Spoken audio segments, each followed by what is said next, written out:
Welcome to Worship Tutorials. What's up? In this video, Bradford and I are going to tell you why we think pedals are back. Guess who's back? Pedals. Back again. Were pedals ever out? They were never out for me. But they're back for a lot of people. A lot of people. Including me. I remember, and Brian, you probably do too, and a lot of people do. There was a time where there were not great digital options. Yes. But a lot of us played in churches, and they kept telling us our amps were too loud. Yes. I was, yeah. I'd say that was pre-Helix. Yeah. Oh, absolutely. Basically, Helix ended that. There were these, you brought this up, there are these like the Tech 21 pedals. Yeah. Or Joyo. There was the Liverpool. Uh-huh. There was a Tech 21 Vox, Marshall, and Fender, I believe. That's right. Yeah. And then the Joyo stuff also. Which was a copy of that. That's yeah. all Joyo really seems to do. Yeah. So those were your options, really. Mm-hmm. Yeah, or I remember looking at, I should buy an attenuator. Yeah. $500 to attenuate my $300 Blues Junior. That's funny. And I was like for a tone hammer or something like that. Yeah. Or a TH hot plate. The hot plate. Oh, the hot plates. Yeah, yeah. And because I was like, I got to have the tubes. Yeah. But your options weren't much. Nick and I built a ISO box in my garage. This was like 2013. Yeah. And it was so we could put my amp in it or his amp in it, one of the two. At Garner? Yeah, Garner. Yeah. And then we built, and then when we got it. Garner was the campus he was on staff at. We got it out of my garage, no problem. But then we got to the campus, we're like, is this going to fit in we're going to have to disassemble this thing and rebuild it in Can't get through the door. But it worked. It barely fit. It's like but that's what we were all doing. You had to figure something out. Yeah. And you didn't have any options. My Vox Night Train. I remember that. You were Blues Junior, I was Night Train. Yep. Those are lower end, cheaper more amps. more affordable. More affordable. Yeah. I remember I interned at a church and they were like, no amps. And I was like, oh, that's What am I going to do? So What year was this? 2010. Okay. So my option was to use the pod, one of the pods. The maybe pod XT, HD 500 XT Live, or I think XT Live maybe. I think that's the one they had. It was like use that as an all-in-one or use my pedal board. Into that? And that's what I chose. Anyways, I think all of us faced those like scenarios. Yeah. And then Helix came out and everyone Right. Actually, we're not going to amps. skip ahead. We need to talk about that. Yeah, Helix and then Axe Effects. It's like people started ditching their amps for these all-in-one platforms because modeling got better, got better and better. / and/or in addition, I think some people started to just give up the fight. Yeah. There were people who were like, you know what? I'm just gonna do it. I used Pod HD 500X as my main unit for a year or two. Until that was your case. You kind of just gave up too. I gave up. Yeah, I gave up I'm the gonna fight. do it. I gave up the fight pre-Helix. Yeah. Nick was using Pod HD 500X with pedals. He had some external pedals. That's right. He had a huge pedal board. You had a PT Pro with it. Yeah, it was awesome actually, and that kind of convinced me to go to XT Live. I was like, or not XT. I keep saying XT. HD 500X. I thought it sounds good, but Helix came out, and now it's like you can build these pre-ordered that. I did. Day of announcement. Pre-order Sweetwater. I was like, what are you doing? I still have the email. I'm gonna keep it forever. That day changed my life. I know. But you could now create these much more complex signal chains. The effects are very good. Yeah. Well, they didn't. It was only legacy stuff then. Was it only originally legacy There was no stuff? like bigger verbs. Yeah, Remember? the verbs were all legacy verbs. But I think they had like updated overdrives and things. Some stuff. Yeah. Right. Okay. But like the verbs, because we were stacking verbs to get big Yeah, sounds we were. early like, on. Everything, it would be what was the verb that it's particle verb. Particle verb. Yeah. That you would stack I still like use it from time to a time. hall into particle verb. It would sound great. And it would sound awesome because particle verb never really has like harmonic content. We should make that video. That's getting killer ambient sounds with the legacy verbs. That was what we had to do. I know. But then we got like 5 verbs, like glitz, Ganymede, plateau, searchlights. What's the 5th? There was another. Was there? Shimmer, octo. No, it's not octo. That's the old shimmer. But there was a new shimmer that came in. Was there? Okay, I think so. I thought that was searchlights. They'll let us know in the comments. I don't know. They'll correct us. But that was cool. That was when Helix kind of took another step up. Yeah.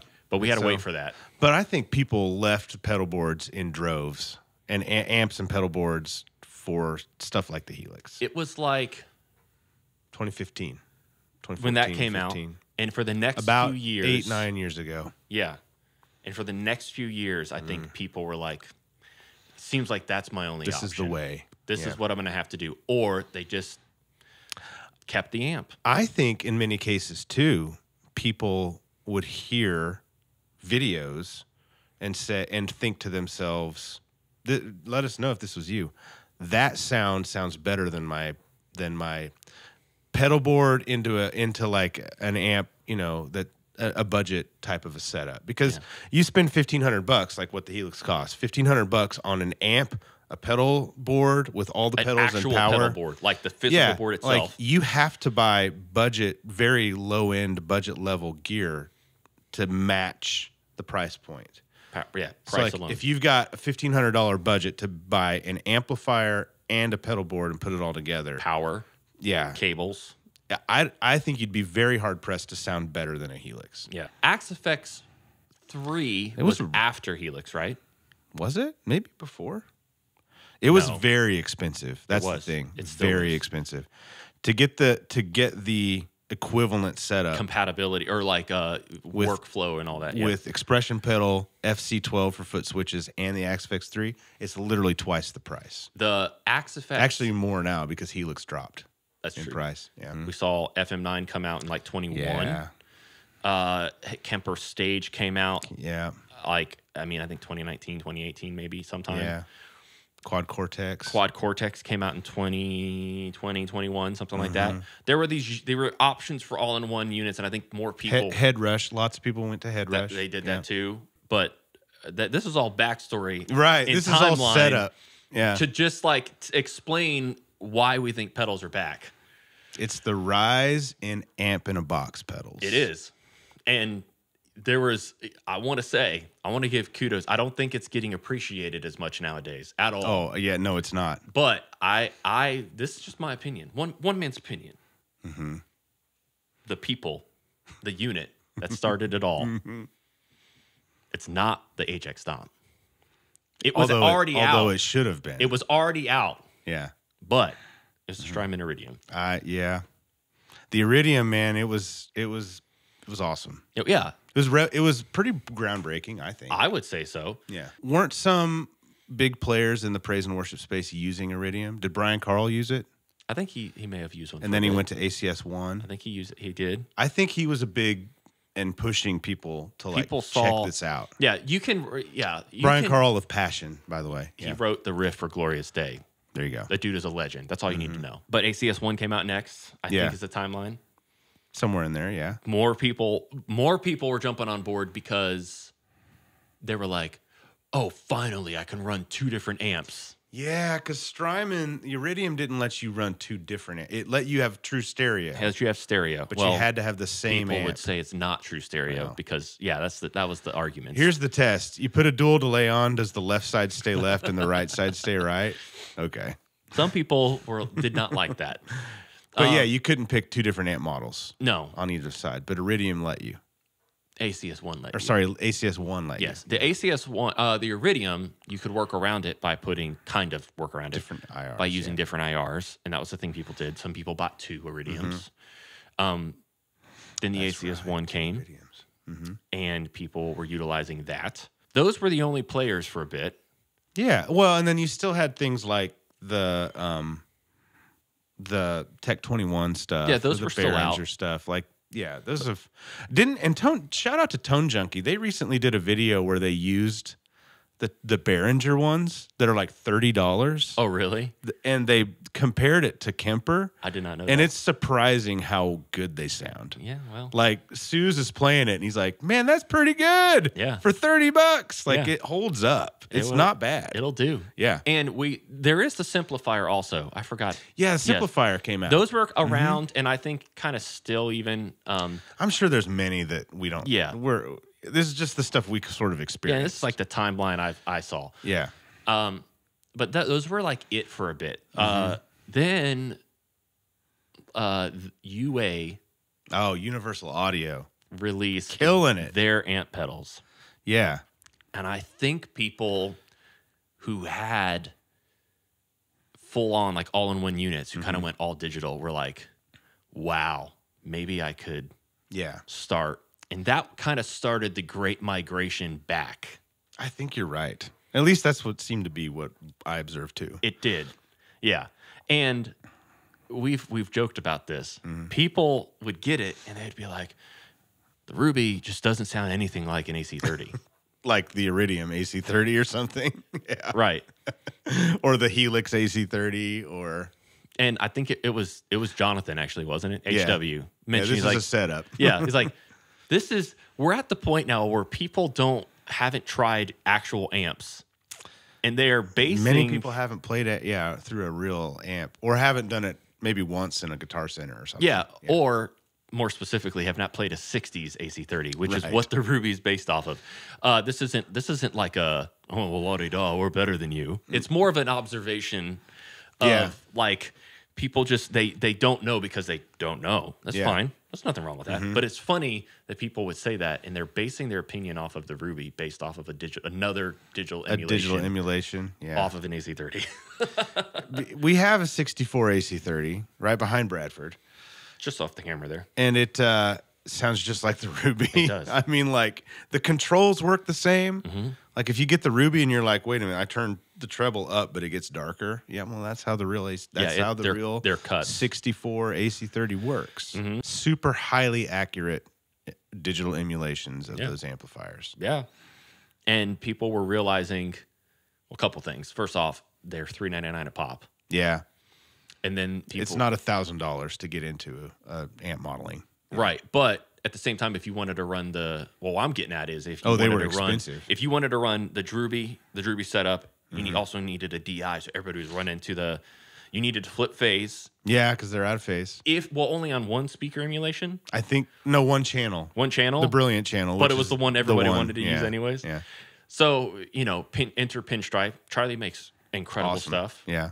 But the thing is, I think a lot of people were realizing the DSO Plus, the one that flips something. He has a few different variations now. 2 UA pedals, the DSO. Yeah, that is $4,800, virtually $1,200. It's expensive just to do that, and people love it and they do it. But this is the other point that I noticed and I thought was really funny. People were selling those and going back. I say back. But like they were choosing the oldest in this run of amp pedals. Yeah. They're going to the Stomp. The HX Stomp. Man, it kills with a pedal board. It does. Really good. I mean, we're biased, but we think it kills even more with our tone match stuff. Like our IRs. That's hard to say back to back. But now, after all that like timeline, this was like this is what I think now we're seeing more people dropping their all-in-ones. Yeah. And they are building pedal boards. I'm guilty of it. I've done it. Brian, you're not guilty of anything except loving good tone. I've accepted pedals back into my life. But now we're at this point, and this is like where we can kind of have a little more of a discussion also, is we're at this point where people have a handful of options to use as like an amp-only thing. Yeah. We now have the Kemper Player. Yes. We now have TONEX. And TONEX 1. And TONEX 1. Which is gonna be the revolution. It's gonna be the cheapest one of the. I mean, you can get the Behringer thing for $30. Well, but the cheapest option for like the higher end sound is the TONEX 1. Like, what else is cheaper? What else is less than $180? It is most assuredly the only thing that can slay as hard as the TONEX will for under $200. And here's the thing: of all the capture things. Quad Cortex, Kemper, etc. TONEX 1 is the best sounding and most accurate to the amp, in my and I think in your opinion as well. And I think more so because some people don't run this stuff like we do, throwing gobs of reverb in front of it. And that to me is really where TONEX kind of takes the cake. Quad Cortex, Kemper, they sound great, but it's not the same. In fact, so we do this all the time. We'll capture an amp on all these devices all at once. And then we have the ability to play a chord through each capture. And when you capture the amp and just play straight, they all sound exactly the same. They do. Exactly. Kemper, Quad Cortex, TONEX, the tone matched Helix, Fractal. We're talking like microns of difference. It all sounds exactly the same. Now, the difference is, like you said, when you start running lots of overdrive or fuzz, and we're talking putting 2 TONEX pedals at the end of your chain with wet effects, with reverbs and delays, that's when they start to sound different. Yeah. And TONEX sounds the most like the actual amp. This, in our opinion, this is really funny because we didn't even talk about this while we were subtle. Prepping for this video. Yeah. Oh yeah. It's very subtle. It is, and it's just gonna come down to preference, anyways. Yeah. I didn't really mind how Kemper did things. Yeah, and until I tried other stuff. And HX Stomp is killer in that regard. Mm-hmm. Like at the end of your pedal board, sounds great. I mean, just TONEX is just that much more like the amp. It is, just because I feel like we're gonna have to say this. This was not an IK video. No, this is not what this is about. No. If nothing else, if it has not already been the case, the great migration back to pedals will be complete. Will be complete when TONEX 1 is released. I think they're going to take over. What's cool is I've also we're seeing pedal makers, creators, manufacturers, companies making really cool pedals. Yes. And they're using new technology. Yeah. Brian, like what's like a newer pedal for you that kind of like does that? Well, that like is taking old technology and combining new technology. So I have all of those years of using all-in-one devices that are so powerful, like Helix and Fractal, like has just spoiled me to the point where you press a button and everything changes. And as a worship leader, because I was often singing the songs with electric guitar, I did not have I couldn't like step on 4 things to change a sound. I tried that and I did not like it. I'm talking, the switching devices that are out there, like the RJM stuff, the gig rig stuff is awesome, but also pedals that are the analog pedals that let you digitally change them with MIDI and stuff like that. Chase Bliss is an example that comes to mind. Yeah.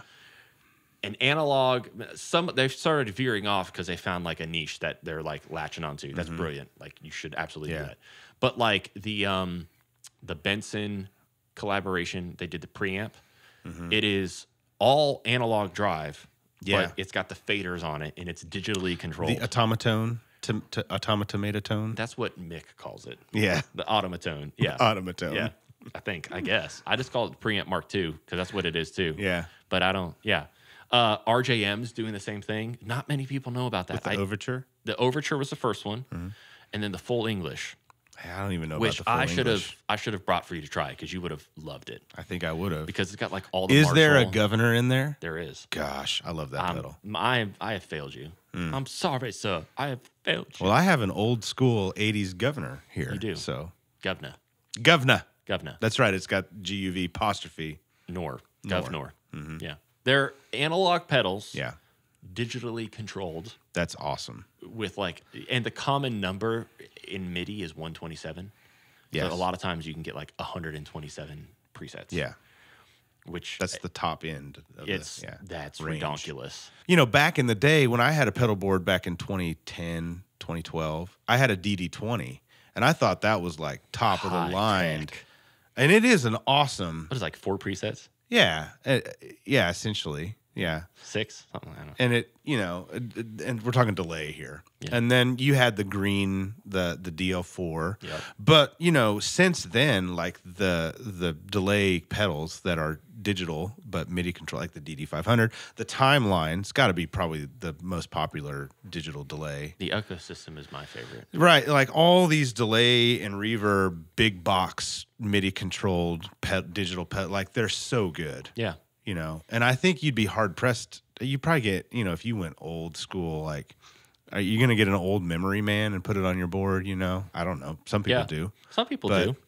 But, you can get these, the newer generation of the big box digital pedals are also amazing. And like Maris is putting stuff out that's Maris unbelievable. Stuff is insane. Well, like and we haven't talked about Eventide with the H90. It's unreal. Oh, gosh. Yeah. It is a insanely good time. It's fun to be a guitar player right now. Yes. Yeah. Yeah. So if you are going from all-in-one to like pedals with digital solutions or even amps, that's the cool thing about building a pedal board now. Yeah. Is you can build this board and you can run it in tons of different ways. You can run it into amplifiers with auxes or cabs or whatever. You can run it into an HX Stomp. I love running a board into a Quad Cortex. I think that's an awesome way to go. And if that's your rig and you take it to church or wherever you play and a cable goes down, you've got a Quad Cortex. It's a full-on all-in-one backup. That's a pro tip. Yeah, you can have your preset that's just amp captures, and then if something happens, you go, oh, I'm just going to go to my all-in-one preset, and it sounds awesome. There you go. And you can capture all your overdrives. It's like, I mean, kind of why am I running a pedal board? I don't know. Because pedals are back and it's fun. Yes. We can argue all day long. And we've made video. I made a video with the ODR1 because when Line 6 put the ODR1 in the Helix, I got an ODR1 from Zounds and I A-beat them and they sound the same. Yeah. You can argue that they don't. That's up for you to decide. Yeah, that's up to you. You know, so whether actual pedals sound better than digital versions of pedals in the Helix or whatever. Yeah. But the bottom line is you and me and Bradford, we should play what makes us happy as a guitar player. There you go. Play what what you like. If a Line 6 Helix or a Headrush Prime makes, like, if you enjoy playing that and you are inspired by it, that's what you should play. Yeah. If you take your Helix to church every day, every weekend. Every day. Yeah. Or you take it to the gig, whatever. And the whole time you're playing it, you're like, this sounds great, but I really wish I had pedals that I could turn the knobs on. Go do it. You know what? You should build a pedal board. Yeah. Brian, if there is one thing you feel is missing from pedals, like a style of pedal, like combining kind of like the traditional element with like digital stuff. Yeah. What would you say like you'd like to see? I don't know. Can you dictate the future of pedals? I would have said like something along the lines of what UA does with compression plugins, but they made it. They made the Max and the 1176 compressor. That's true. More specifically the Max, because like you've got 1176, you've got the LA, the LA2A or the LA610 with the preamp is built into it. Yep. Killer piece of gear. You're laughing because it's over there. Yeah. Well, every video. But also, I was going to say compressor. So keep going. You were? Yeah, I was. Oh, interesting. So that was awesome. And that was something that because I always used to joke, like, if you want to do this thing right, buy yourself an 1176 and like strap your pedal board on top of that. There you go. But now you can with a pedal, basically, in the Max or the 1176. Yeah. Yeah. So I don't know though. Yeah, I hadn't thought about it either, but I was like, well, maybe because Brian's brain is very. That's why he loves the Axe effects. Yeah, I love it. Because he can tweak to oblivion. Well, the thing that held me back. So I was wondering if you would see like something. The thing that held me back from going to a pedal board was being able to control it the way I wanted to control it. Because of Axe effects and Helix. Because of Axe effects and Helix. Yeah. So the gig rig, shout out to Dan. The gig rig is what allowed me. This is not a paid advertisement. Yes, but go subscribe to that pedal show. Yeah, and Dan, if you're listening, please pay for the advertisement. The gig rig is what allowed me to build the board I wanted, and I could have done it with RJM as well. No problem. Yeah, but you wanted scribble strips too. I wanted scribble strips. I don't blame you. The gig rig with the new top board, the G3S, is really like I've started using my pedal board every week now because of that. Because I make a bank per song, so it's essentially a song preset, and then every button is labeled digitally, and it changes when I change banks. So I know exactly, and it's all the ultimate flexibility. Yeah. So that's what held me back was it wasn't necessarily what the pedals did, but it was how I can control them. Yeah, which is totally fair. I get that. Yeah. I'm a little bit of both because I didn't mind stepping on pedals, but I started getting to the point where I was like, I want to be able to do things because I have sounds in my head that I can't make happen in a reasonable amount of time in a song. With like combining different pedals together. Yeah, and it was like I want to do, especially if I was the only electric. Yeah, and I was trying to get things like I wanted to drone, but then I need to turn that off, and I need to play big rhythm. But then I need to do like real swirly, glitchy, like pad like lead lines. Like I don't need to, right? We don't need any of this stuff. We're not trying to perpetuate some like idea of, but it's like you have this creativity in your brain and you want to express yourself. How do you do it? Well, the answer is MIDI. Are pedals back in your life? That's the question. Did they ever leave? Is there something that you should ask people to put in the comments that made it to this long in the video? Because we commend you. How about we just tell them this is kind of funny because we're telling them about pedals, but we could say, use Thank You 20 at checkout and worship tutorials. Oh, yeah. Thank You 20 for 20% But the off. irony here is maybe they don't need to buy anything. How about from us. WT Tone? Thank You 20 might not work. WT Tone. Just use it. Yeah. Put it in the coupon code, see what happens. They heard discount and they're sticking around again. So, all right. Well, thank you for watching. Please subscribe for more long-winded pedal content. Who knows? That's what we do. We just pontificate. Yeah. I like that word. Yeah, there you go. All right. See you in the next one. All right. Bradford and I got to go get lunch. Yeesh. Bye-bye. Bye.